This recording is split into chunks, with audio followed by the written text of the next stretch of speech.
So die stelling selfbeheersing wil ek vandag bietjie anders sê. Ek wil dit sê soos wat Paulus dit hier geskryf het in Romeine,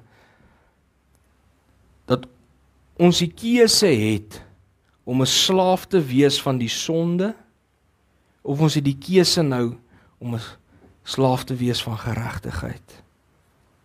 Jesus het die prys kom betaal vir sonde, sodat sonde nie meer ons meester kan wees nie.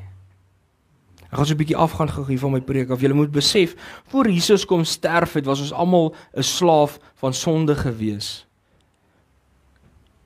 Dis mense kon nie ophou Sondag nie.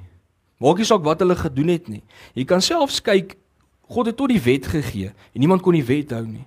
Want almal was 'n slaaf van sonde gewees. Niemand kon dit breek nie. Daarom het ons 'n redder nodig gehad. Sy naam is Jesus Christus en hy het ons kom vrykoop as slawe van sonde. So met dit is dan nou, ons kan dan nou kies of ons wil doen wat reg is of ons wil doen wat verkeerd is. Ons het daai keuse in ons lewe elke dag. Gaan ek daai lelike video op die internet kyk of gaan ek hom nie kyk nie? Ons het daai keuse, gaan ons my broer sleg sê of gaan ek hom nie sleg sê nie? Dus elkeen het nou daai keuse. As iemand jou kwaad maak, ek het daai keuse, gaan ek hom slaan of gaan ek hom nie slaan nie? Gaan ek van hom skinder of gaan ek nie van hom skinder nie? Ons moet nou selfbeheersing toepas, want ons kan nou kies of ons 'n slaaf van sonde wil wees of nie. En dit is vir my mooi beeld wat Paulus hierso skep met dit wat hy slawe gebruik as beeldspraak, want dink bietjie daaraan, as jy 'n slaaf was van iemand, om 'n slaaf te wees is nie 'n lekker ding nie.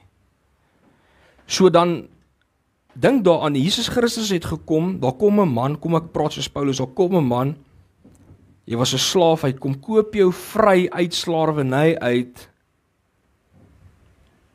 En nou ons weet nou dis Jesus Christus, ons is nou vry. Maar imagine nou jy as 'n slaaf is vrygekoop. En dan sê jy nee, dit was lekker geweest om 'n slaaf te wees. Ek gaan nou weer bietjie vir my ou meester gaan werk. Maak nie vir my sin nie. Hoekom sal jy dit wil doen? Maar hoekom doen ons dit? Jesus Christus het ons kom vrykoop van slawerny, van ons ou meester die sonde, maar tog gaan ons terug en ons gaan en luister vir ons ou meester. Ons moet kies om selfbeheersing te hê en nie toelaat dat ons ou meester vir ons sê wat om te doen nie. Onthou, hy kan vir jou iets sê, maar ons hoef dit nie meer te doen nie. Want hy is nie meer jou meester nie, jy hoef nie vir hom te luister nie. Ons moet nou na Jesus Christus luister.